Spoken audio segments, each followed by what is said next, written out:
A partir deste horário, passamos a vos apresentar o programa evangélico A Voz do Sétimo Anjo.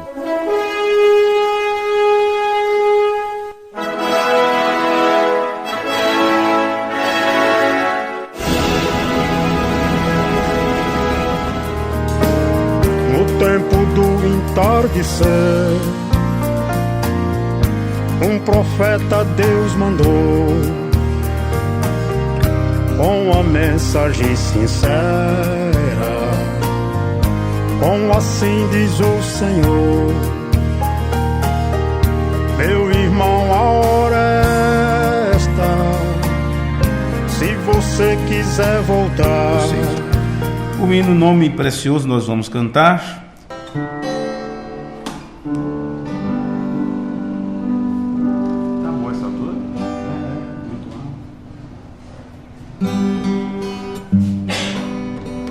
Leva tu contigo o nome de Jesus o Salvador. Esse nome dá conforto, seja no lugar que for. Nome bom, doce a fé, a esperança do porvir. Nome bom, doce a fé, a esperança do porvir. Este nome leva a ser para bem te defender. Ele é ao teu alcance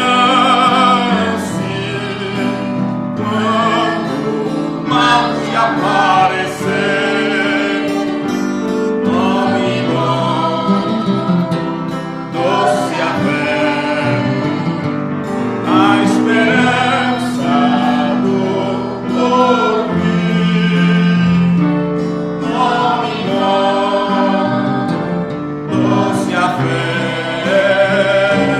a esperança do porvir. Oh, que nome precioso, gozo traz ao coração, sendo por Jesus aceito, tu receberás perdão. Nome bom, doce a fé, a esperança do porvir. Nome bom, doce a fé, a esperança do porvir. Santo nome adorável, em Jesus o amado teu. Rei dos reis, Senhor eterno, tu aclamarás do céu. Nome bom, doce a fé, a esperança do porvir. Nome bom, doce a fé, a esperança do porvir.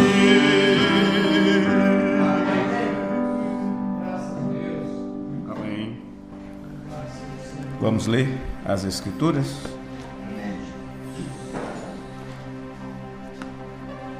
Nós vamos começar com o livro de São Marcos.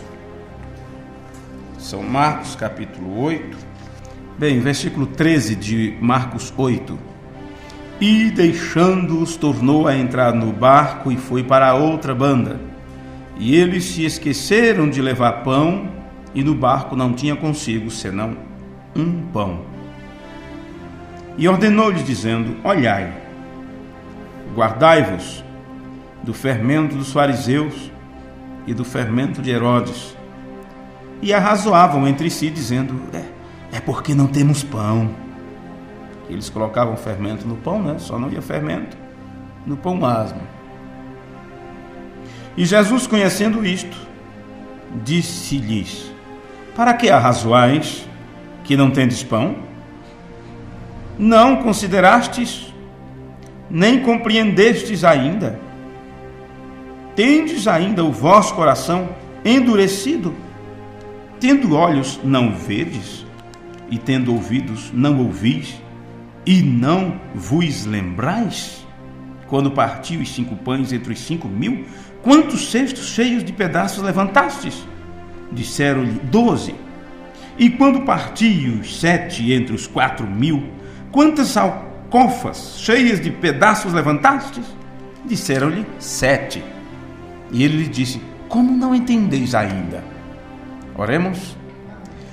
E assim, Senhor, lemos a Tua palavra e sabemos que ela é vida para nós. Foi o que disse o Senhor Jesus: minhas palavras são espírito e vida. Então, que possamos aprender como absorver a vida de Deus através de ouvir a Tua palavra. Ajuda-nos nesta hora e perdoa as nossas fraquezas. Necessitamos do Teu amor nesse instante, necessitamos do Teu Espírito nos guiando, nos orientando e dando aquilo que temos necessidade, que é mais de Ti em nossas vidas.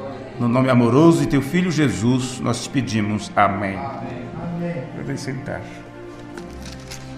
Está aí uma passagem muito boa para meditarmos nas Escrituras, principalmente dentro desta parte que temos estudado um pouco sobre os nossos sentidos e ainda mais sobre o sentido da visão, onde você não vê com seus olhos, mas com a sua mente. E Deus então nos recomenda a estarmos com os nossos olhos fixos naquilo que nos faz lembrar do que é correto, do que é bom, justo, amoroso, do que vem da parte dele, e que não fôssemos levados pela aparência ou pelo que apenas os olhos físicos podem ver, mas temos que estar focados no que podemos entender sobre aquilo que vemos. Depende de como está o nosso entendimento. Eva tinha um entendimento sobre o que Deus lhe disse, e por isto não sabemos quanto tempo ela ficou direita, correta, andando em justiça.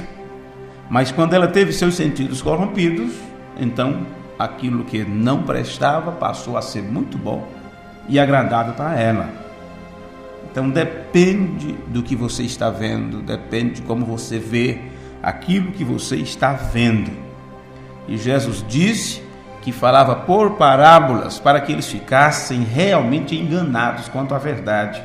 Eles, tendo olhos, não podem ver, tendo ouvido, não podem captar, vendo, não entende, não compreende o que está sendo dito. Em outras palavras, eles não têm uma mente esclarecida para compreender os acontecimentos que Deus está fazendo. Deus está trabalhando de uma forma velada, escondida, revelando-se na simplicidade para que somente os simples de coração possam ver, possam compreender. E aqui o sentido da visão fala muito claro, muito alto nessa parte. Aprendemos que a visão é um dos sentidos que, irmão Brandice, ele quase controla todos os outros sentidos, que é os sentidos do espírito, o sentido do espírito. E aqui você vê, os discípulos, eles tinham visto Jesus realizando aqueles milagres, eles viram que era apenas 5 pães e 2 peixes, alguma coisa assim. E Jesus, quando abençoou aquilo, repartiu, e quanto mais ele partia, mais tinha pão para partir. Alguns pedaços colocaram dentro da cesta, daqui a pouco a cesta estava, vamos dizer assim, transbordando de pão. e dividiu aquilo com aquela multidão de pessoas, e eles viram isto com seus olhos, e outro sentido entrou em atuação. Eles pegaram naquilo e sentiram aquilo. Os discípulos participaram daquilo, foi quem dividiu para os irmãos, para os ouvintes, e eles ainda sentiram o gosto daquilo, eles comeram, se alimentaram daquilo. E depois que todos comeram daqueles 5 pães, tinha 12 cestos que eles recolheram de sobra. 2 peixinhos, Jesus abençoou, e eles viram aquilo ser multiplicado quando foram repartidos. Toda aquela multidão comeu peixe, e sobrou 7 cestos cheios do que sobrou. Veja, no entanto, agora, nesta outra cena, depois de um tremendo dia de mensagem, de cura, avivamento que ele teve ali na beira-mar, depois que ele despediu da turma, entrou no barco e se dirigiu para outro lugar. Estavam com fome, estavam cansados, e entre eles só tinha alguém com um pão ressecado ali no alforje, um pão, e ficaram preocupados. E Jesus aproveitou a oportunidade para dizer para eles ter cuidado com o fermento dos fariseus, quando na verdade Jesus estava falando, comunicando-se com eles, e seus ouvidos estavam captando, a audição estava captando as palavras de Jesus bem clara.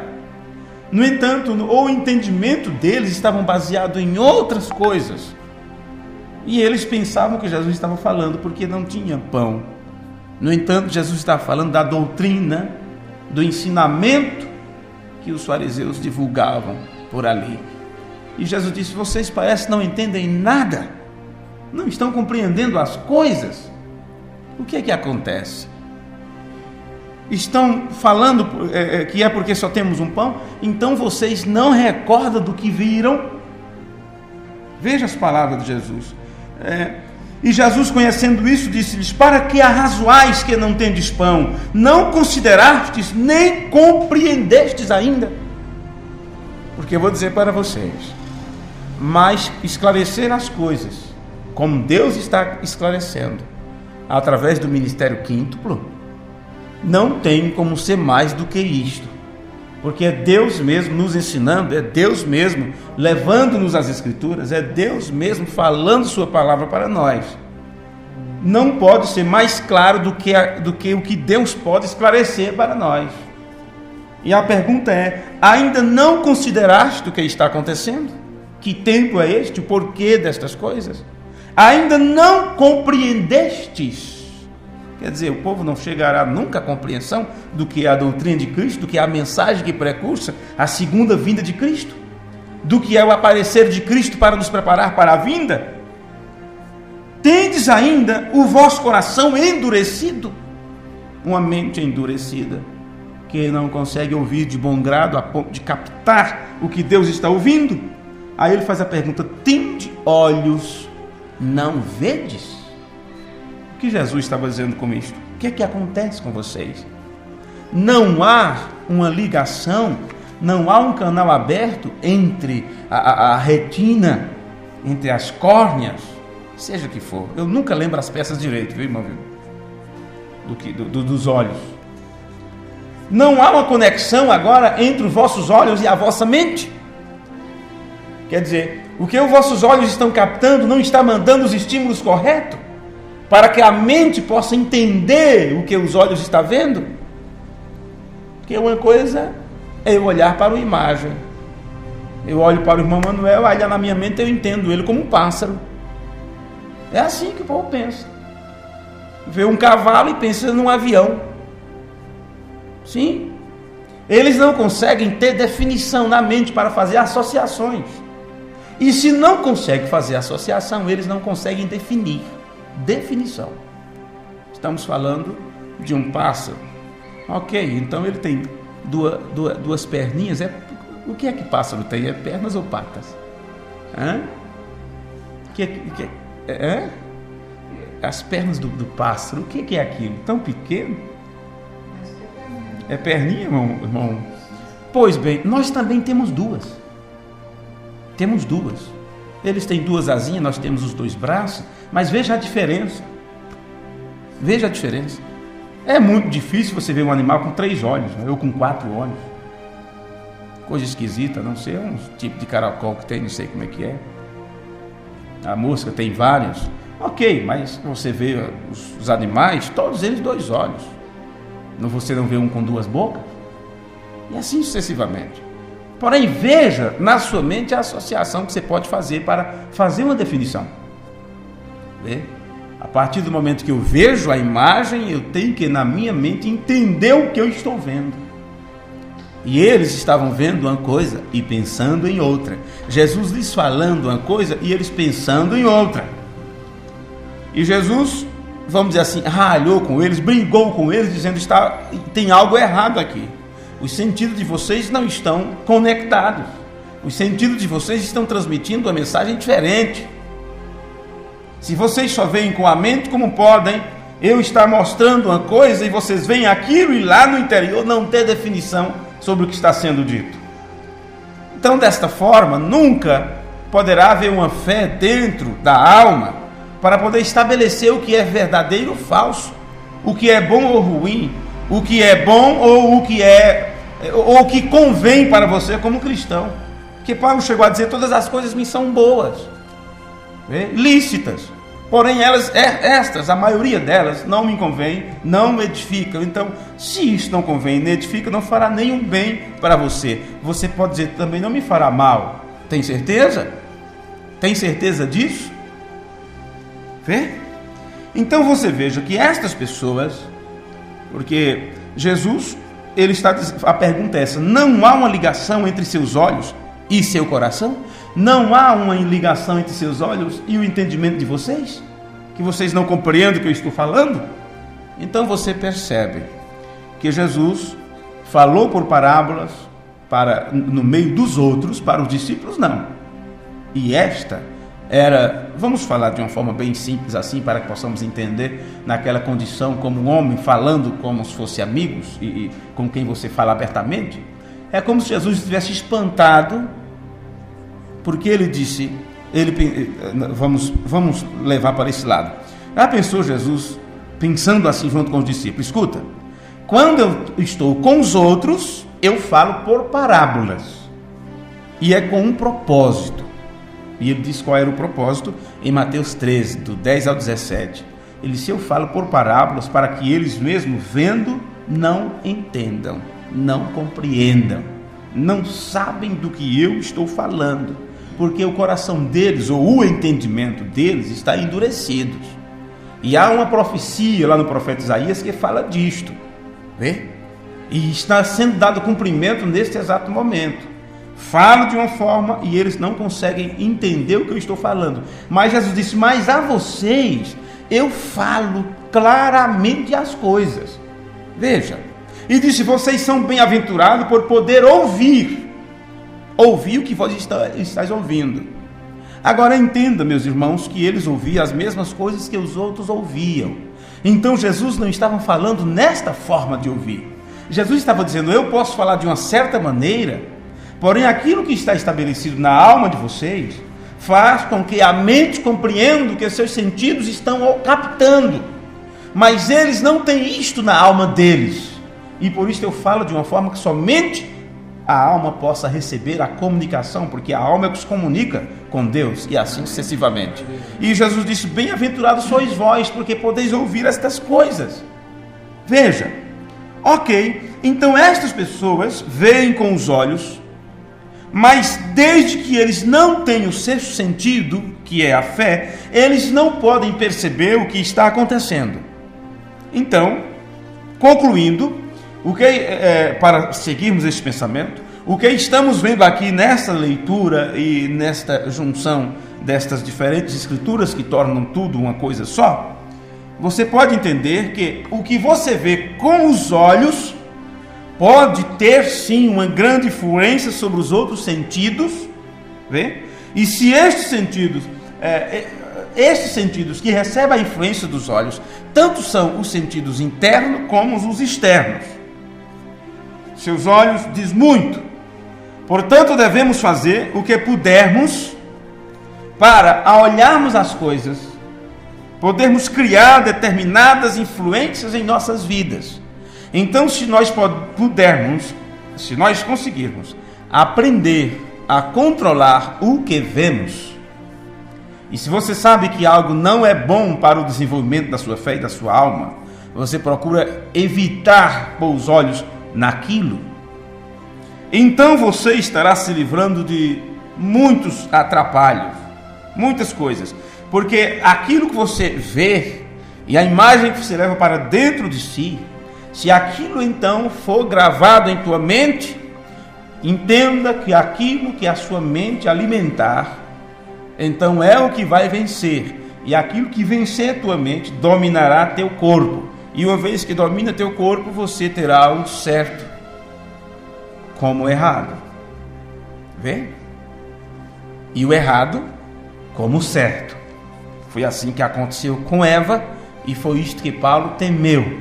Uma vez que seus sentidos é corrompidos, você se aparta da simplicidade que há em Cristo Jesus. Então, se acontecer de vir a você influências erradas através do sentido do corpo, nós devemos permitir que o sexto sentido possa se sobrepor a esses efeitos maléficos, a essas influências erradas que tem sobre nós, vindo a nós através desses sentidos que temos no corpo.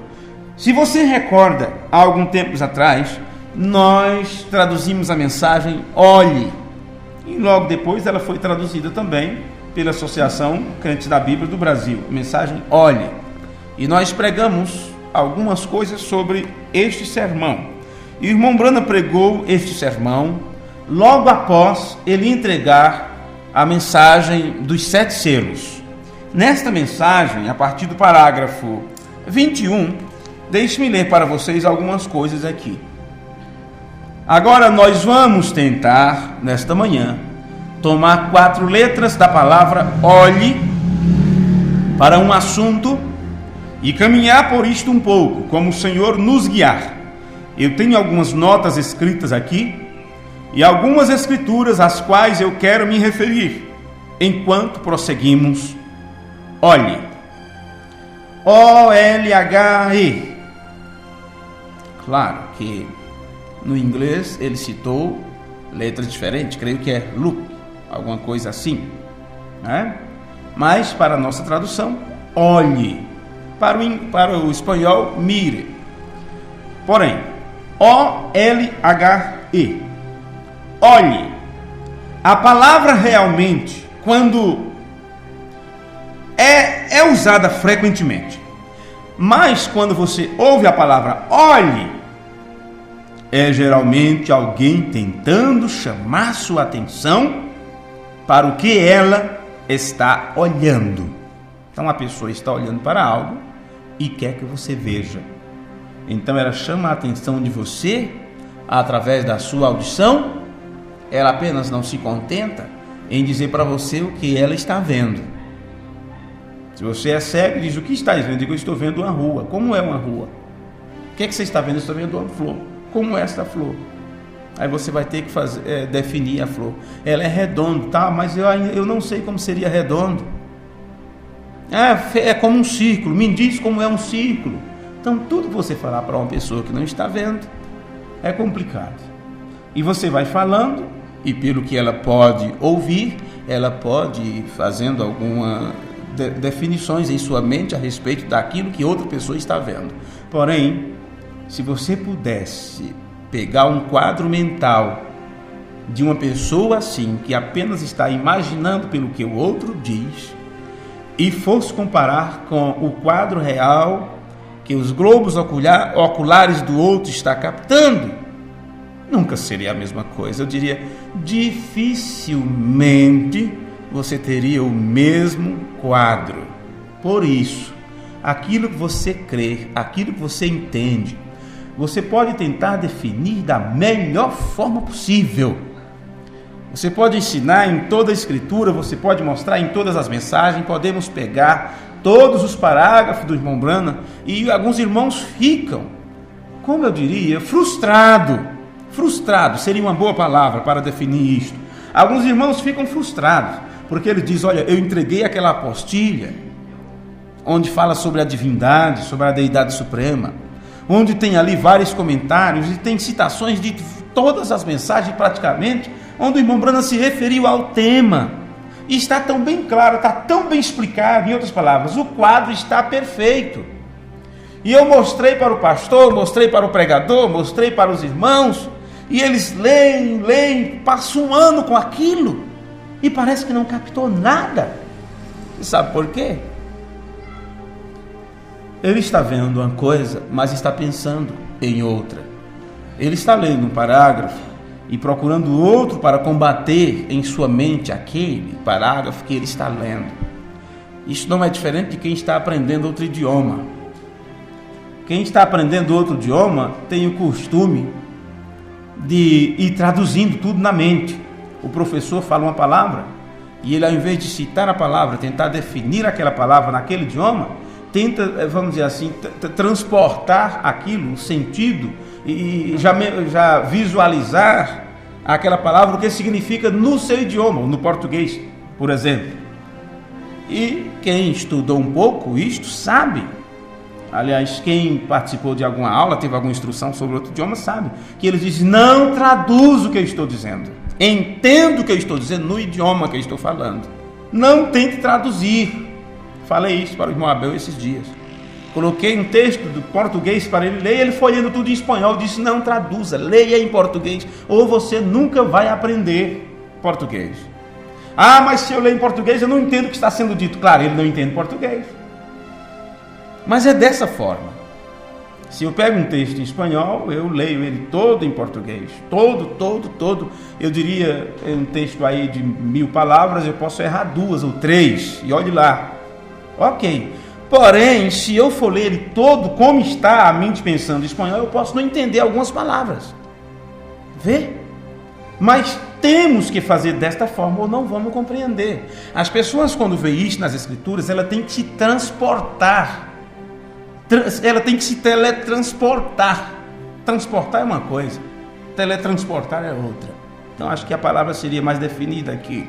Ela tem que se teletransportar até a Bíblia e até as escrituras, até o autor das escrituras, para entender do porquê aquilo estava sendo dito, porque os apóstolos não estavam fazendo isto e foram chamados, levaram puxão de orelhas de Jesus. Eu estou dizendo uma coisa, vocês estão entendendo outra. Será que o que vocês veem não estão entendendo sobre isto?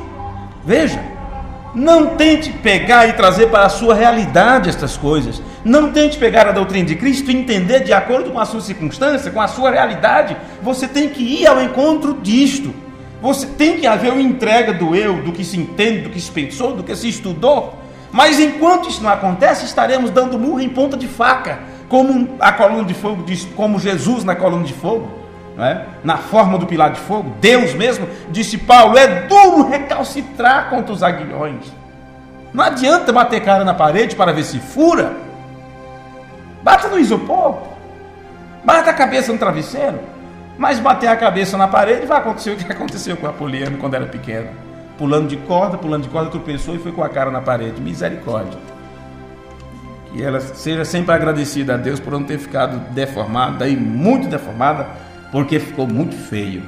É o que acontece, a turma quer bater com a cara na parede, dar murro em ponta de faca, vai se ferir, vai se cortar, vai chegar todo retalhado do outro lado e ainda vai dizer, eu estava na batalha, estava nada, estava lutando contra a verdade, lutando contra o Espírito, porque não consegue entender, ou se pôr, se colocar lá, se entregar. Não tem como você ficar no seu mundo visível, material, físico, e querer entender as coisas do Espírito. Neste mundo físico, nesta realidade nossa, você só vai entender de acordo com a sua realidade, as coisas do homem. E não estamos tratando aqui de coisas humanas, estamos tratando aqui daquilo que Deus mesmo veio trazer para nós, as coisas do Espírito. Paulo disse, o homem só conhece as coisas do homem por causa do Espírito do homem que nele está. Agora, se você consegue vencer isto e sair da frente, deixa Deus trabalhar e deixa Deus tomar a dianteira, então será o Espírito Santo em você trazendo o seu próprio entendimento para que você entenda, mas aí já não é sua própria mente, você estará entendendo através da mente de Deus. Os óculos que você está olhando será a mente de Cristo, não a sua própria mentalidade. Veja, é este o problema, senão seria fácil. Eu diria, ó irmão, está aqui nas escrituras, olha assim, e eu compreendi, aí quero que a outra pessoa compreenda. Não é assim, não é dessa forma. Se Deus falou sua palavra, e esta palavra não muda, e nosso Deus é imutável, e se Deus tratou com você e te fez entender aquilo, então a outra pessoa só entenderá a mesma coisa que você entendeu, para que os dois cheguem na unidade da fé, se a outra pessoa passar pelo mesmo processo que você passou. Uma purificação da mente, uma limpeza de mente, uma renovação do entendimento. Mas se o entendimento da outra pessoa não passou por essa renovação, ela simplesmente vai ficar sempre com o pé atrás, cheia de dúvida, dominada pela incredulidade, enquanto você avança a passos largos, tranquilamente. Você diz, o caminho é estreito, é espinhoso, mas eu não estou encontrando nenhuma dificuldade de passar por aqui, porque Ele está comigo. Veja, é Ele que está me levando, eu não estou indo por meus próprios pés. Se dependesse de mim, eu não iria para lugar nenhum, ficaria na minha comodidade, ficaria no meu lugar tranquilo, sem nenhuma preocupação. Então, se é desta forma, se não depende de mim, é questão de entrega para que Ele me leve e me levante esta compreensão que somente o Espírito Santo pode dar. Esta é a verdade. Ok, continuando aqui com o que o Mombrando está falando no sermão, olhe. Bem, é geralmente alguém tentando chamar sua atenção para o que ela está olhando. Elas dizem para você, olhe, como quando indo pela estrada, e você e mais alguém podem ver certa cena, e alguém diria, olhe, então expressar o que é aquilo. Algo na montanha, um cacto, seja o que for, que estiverem olhando, mas a primeira coisa para chamar sua atenção é olhe. Agora, todos estão olhando hoje, todos estão procurando por algo que está para acontecer. Nós sabemos que o mundo está constantemente observando o céu, o radar e as telas de imagem que nós temos lá de cima, ao redor do mundo, está se referindo, creio, os satélites. Cada nação tem, para a sua defesa, tem um olho mágico olhando para ver se alguma coisa aparece dentro das telas de imagem, como no míssil atômico ou outra coisa. Então eles têm alguma coisa lá que faz voltar para aquele que enviou. Todos estão olhando. A companhia Ford está olhando para fazer um carro melhor. A Chevrolet está olhando para fazer um melhor Chevrolet. A Phoenix está olhando para fazer uma cidade maior e melhor. A nação está olhando para conquistar mais território, para que possam se estender mais. A igreja, apenas igreja, está olhando para obter mais membros. Mas a noiva está olhando para a vinda do Senhor. Amém. Como é que a igreja pode olhar para a vinda do Senhor? A igreja só poderá olhar para a vinda do Senhor, irmãos, se ela realmente estiver entendendo o que está olhando, ao que está sendo apontado. Vê? Alguém desceu a estrada, alguém caminhou pelo caminho, alguém viu algo e disse, olhe. Irmão Branham, depois dos selos, ele pregou este sermão. Vê? E você sabe que para trazer os 7 selos, o anjo forte teve que descer? E foi fotografado a grande nuvem que forma a peruca branca do juiz supremo e deidade suprema.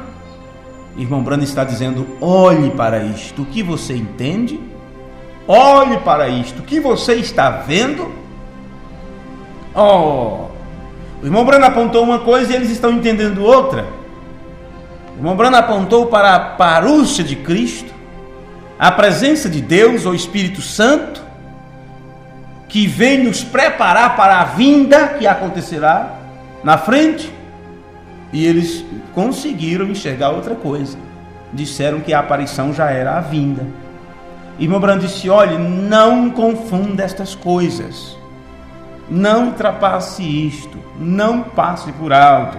São duas coisas diferentes: a presença de Cristo, né? O aparecer de Cristo e a vinda de Cristo. A aparição é agora, e a aparição é o que nos prepara para a vinda. Veja, mas eles confundiram tudo, as pessoas confundiram tudo e tentaram nos dizer, tentaram nos ensinar que a aparição já era a vinda, dizendo que a vinda foi o que aconteceu em 63 e aquela coisa toda, e confundiram tudo. O que acontece? Eles estão vendo uma coisa e compreendendo outra. Então eles não estão vendo o que está sendo mostrado com clareza.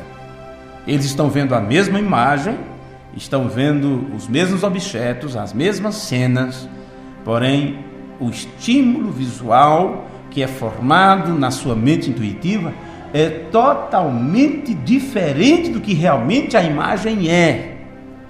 Então, lá na sua alma não há uma correspondência correta do que está acontecendo no exterior. E como o que está acontecendo no exterior, a olhos vistos, de forma visível, não está sendo levado de forma correta para dentro de suas almas, só me diz uma coisa: que lá em suas almas não há conexão da parte de Deus para poder captar o estímulo externo, para que haja um verdadeiro entendimento. Porque se houvesse um verdadeiro entendimento, eles se entregariam a isto, e entregariam suas mentes, para que a mente de Deus mesmo, que tem vindo nos instruir, possa lhes guiar a toda a verdade, a tudo que foi dito, a tudo que foi profetizado. Mas a noiva está olhando para a vinda do Senhor. Parágrafo 25. Nós estamos todos olhando. Depende do que a voz está tentando dizer para você olhar. Porque aí que está. Nós temos uma voz correta, nós temos uma voz que é seguida por um sinal que tem seguido uma voz. E o irmão Branham disse que é um sinal escriturístico, porque também a voz é uma voz escriturística. Mas as pessoas estão ouvindo tantas vozes que eles não conseguem captar entre essas vozes qual é a voz de Deus. Eles têm visto tantas imagens, tantos quadros bonitos, que o quadro simples de Deus eles não conseguem captar o que está sendo mostrado. Então o resultado, uma vez que aqueles que olham para o que está sendo mostrado não consegue ter uma imagem correta do que está sendo dito e do que se pode captar, e eles começam a levar aquilo adiante, também a mostrar: olha, mas o que é aquilo? Parece que aquilo é um pé de palmeira, mas quem mostrou um cacto. Vê? Aí o que ouve aquilo já começa a dizer lá por diante: realmente é um pé de palmeira e é até bonito. Então outros começam a desenhar, a imaginar, porque este não viu nada, nem o quadro torcido ele não viu, mas começou a imaginar e desenhou uma palmeira. E lá na frente, quem ouviu aquilo lá na frente nunca vai entender o que realmente foi mostrado no original. Vê? Aí está. A única forma de termos o original hoje, como disse o irmão Liveio, para ser a palavra de Deus, ela tem que ser do seu original, já não é mais a palavra de Deus. Então a única forma de termos a mensagem original em nossas vidas é se pudermos receber a mesma unção que William Branham recebeu, o mesmo Cristo que veio sobre ele, lhes trazendo a restauração da fé, a restauração da doutrina. Mas se ficarmos apenas ouvindo o que outros ouviram e passaram para outros cada vez mais torcido, teremos uma mensagem torcida, uma palavra torcida, e já não será mais a mensagem que restaura, já não será mais o entendimento correto sobre as coisas. Mas continuando aqui, nós estamos todos olhando. Depende do que a voz está tentando dizer para você olhar. Então o problema é este: que tipo de voz você está ouvindo? Vê? A preocupação é que tipo de voz você está ouvindo.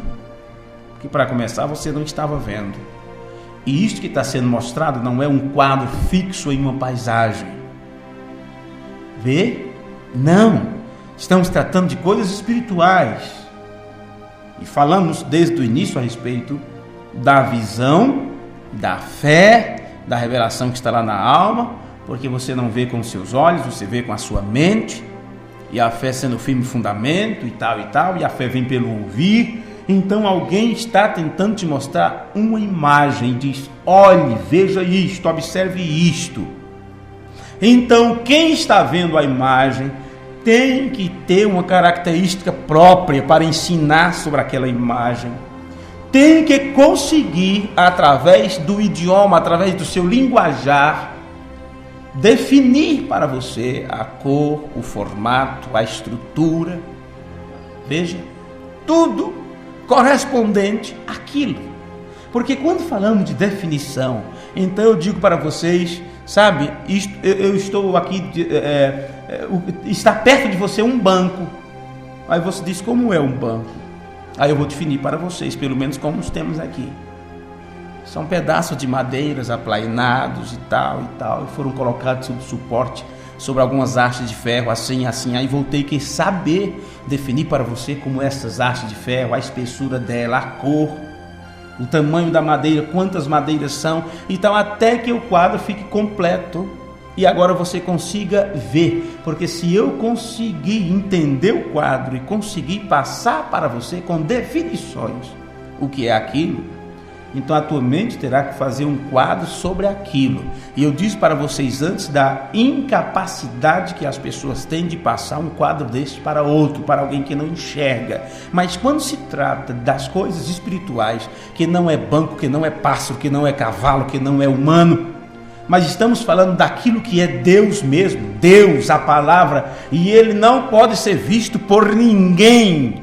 Veja, porém a compreensão desse Deus tem vindo, e se Deus abre os nossos olhos espirituais para vermos isto, porém dá a cada um de nós uma medida diferente, então aqueles que foram chamados por Deus para entender este quadro terão que ter a capacidade e a disponibilidade de passar o quadro correto para as pessoas, para aqueles que são mais frágeis, mais fracos, não têm uma visão tão boa, possa ter uma visão espiritual esclarecida, iluminada, para que os olhos do entendimento possam ser iluminados pelo próprio Deus, porque aquele que ensina não é ele ensinando, é Deus ensinando, ou Deus passando a sua própria visão, como Deus vê, como Deus entende, como Deus conhece, passando a sua mente para cada um dos seus filhos. Então o problema volta outra vez.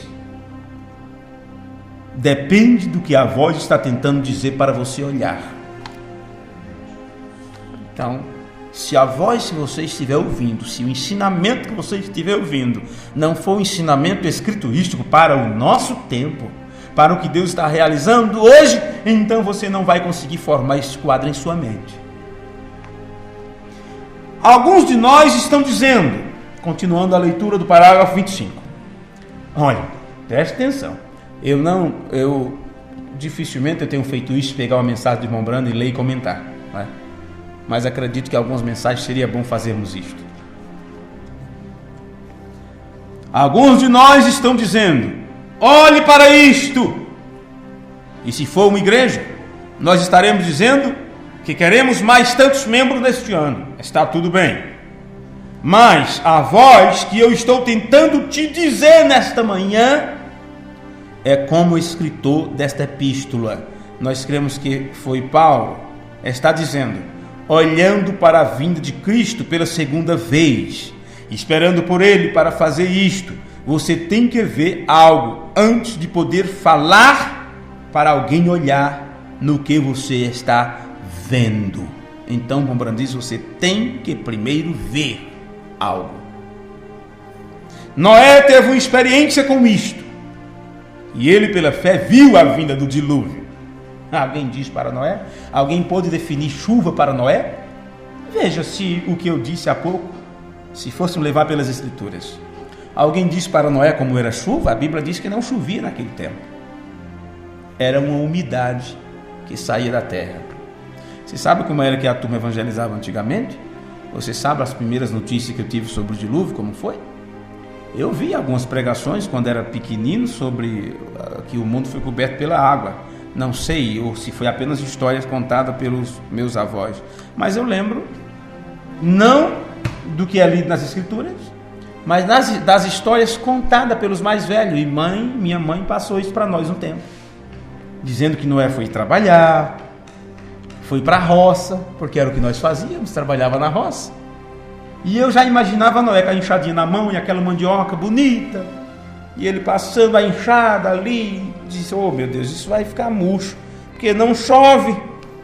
Aí chegava de noite, cansado, e nada de água para tomar banho, porque era a dificuldade que nós passávamos no verão. Era uma bacinha d'água para lavar os pés e as mãos, e olhe lá. Não é? Dona Fátima lembra que quando secava as cacimbas da região, vamos fazer aquela fila, né?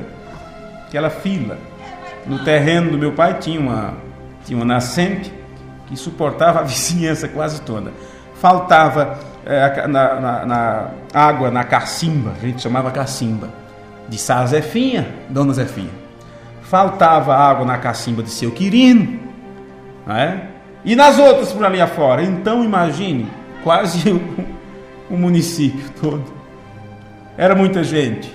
Fazia fila, 20, 30 pessoas, descendo a ladeira, com caldeirão, com lata de querosene e tudo na cabeça, pote, não é? As moças que gostavam, porque ia cantando, farriando, era a alegria que tinha. Busca água, aí ia todo mundo junto, rapazes e moças. E ali ficava sentado ao redor da cacimba, porque não suportava água para todo mundo, não borbulhava para todos assim ao mesmo tempo.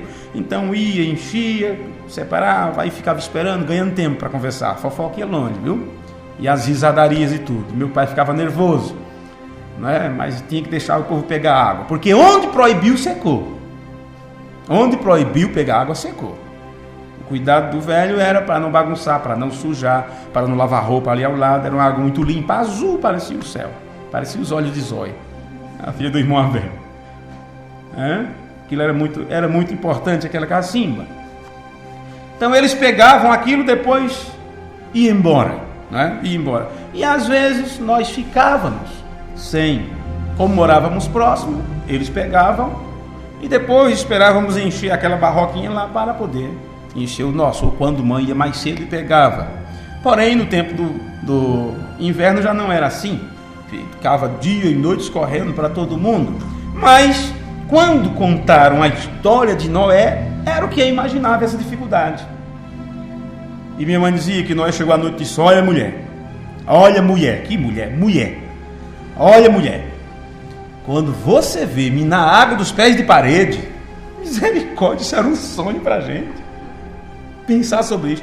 Quando você vê a água minar pelo pé de parede, sair pelo pé da cama, quando você estiver ali assoprando o fogo do feijão, você sabe, a gente é acostumado com o fogão de lenha, né? Eu já imaginava a esposa de Noé assoprando aquela lenha de Jurema, a lenha do Jurema e tal. E quando você estiver assoprando o fogo e começar a minar a água e apagar o fogo, corre e me chama no roçado. Corre e me chama, porque o dilúvio está vindo. Então era assim as histórias que a gente aprendia sobre o que Deus falou lá no passado.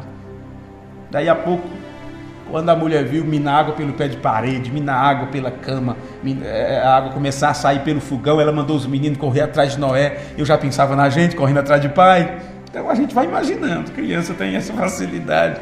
Não seria bom se depois de velho a gente continuasse a imaginar como criança? Vai ver que seria mais fácil você entender a palavra de Deus, né? Enquanto estamos pregando, fomos formando quadros mentais em nossa mente. Nunca você esquece daquilo, nunca mais você esquece. Mas se você apenas prestar atenção no som da voz, em sílabas e palavras e monossílabo, não sei como é que é isso, ou ouvir as frases e pensar em paroxítono e tal, e essas coisas todas, e isso não está certo, aquela palavra aí faltou um acento, você não vai formar o quadro mental.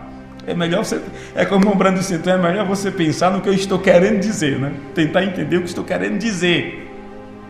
Foi isto que ouvimos sobre Noé. Foi isso que eu aprendi sobre Noé. E foi assim que eu fui evangelizado desde pequeno. Mas veja uma coisa. Noé teve uma experiência. Ele nunca tinha visto água. chuva, aliás. Ele nunca tinha visto chover. Não chovia nesta época. A Bíblia diz que saiu a umidade e regava a terra.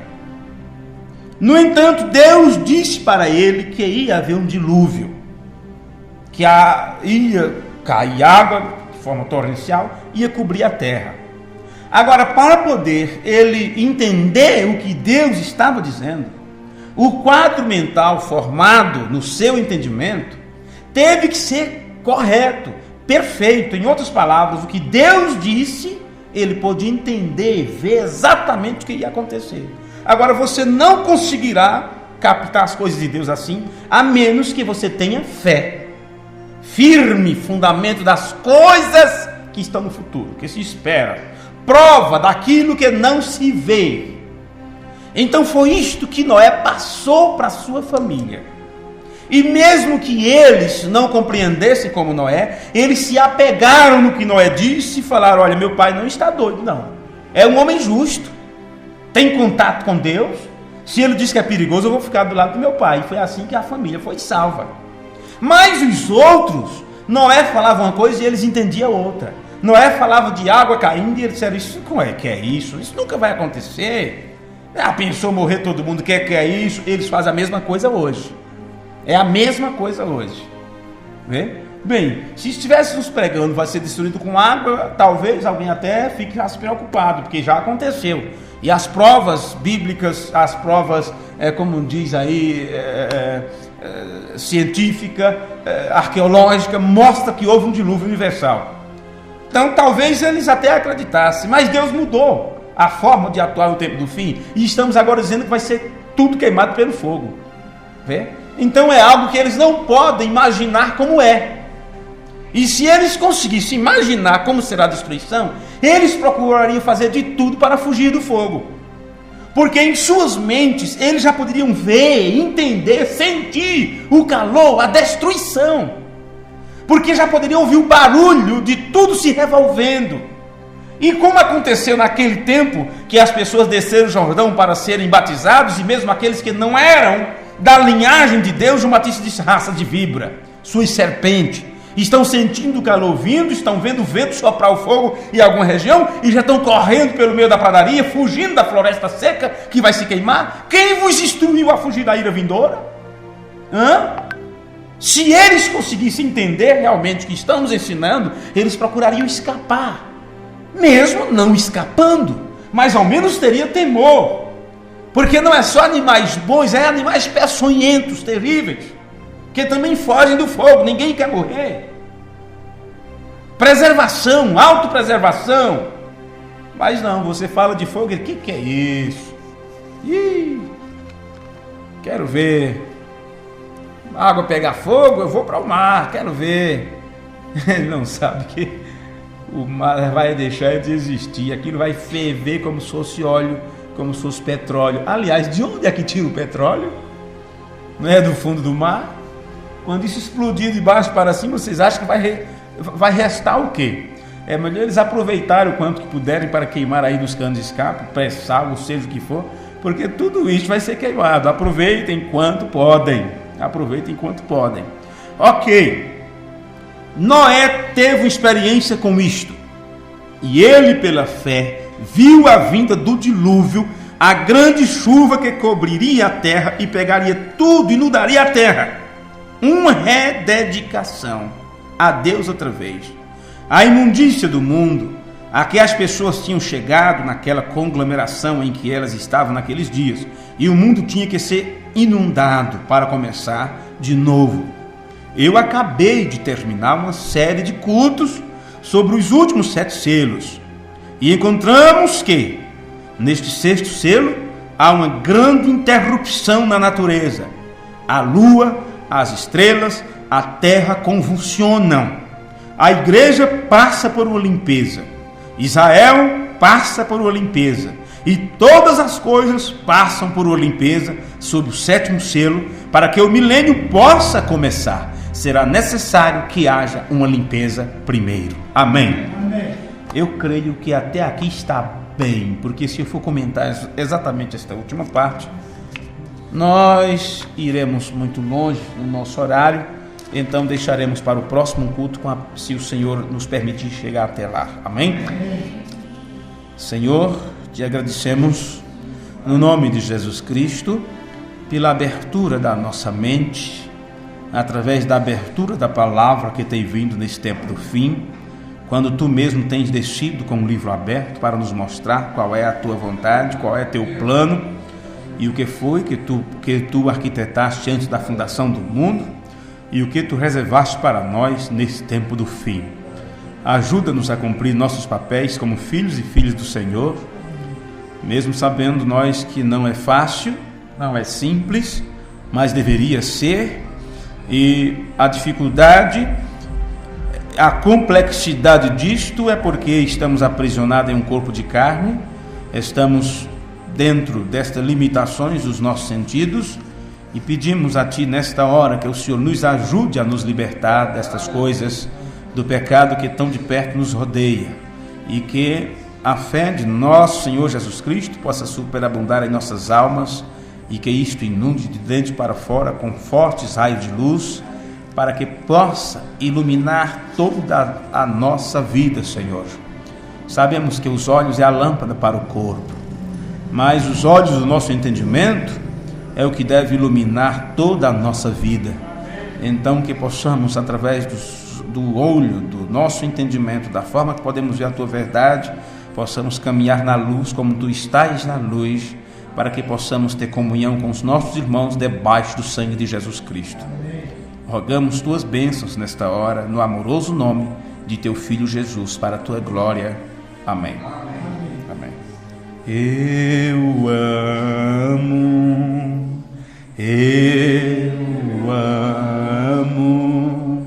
porque primeiro me amou e comprou minha salvação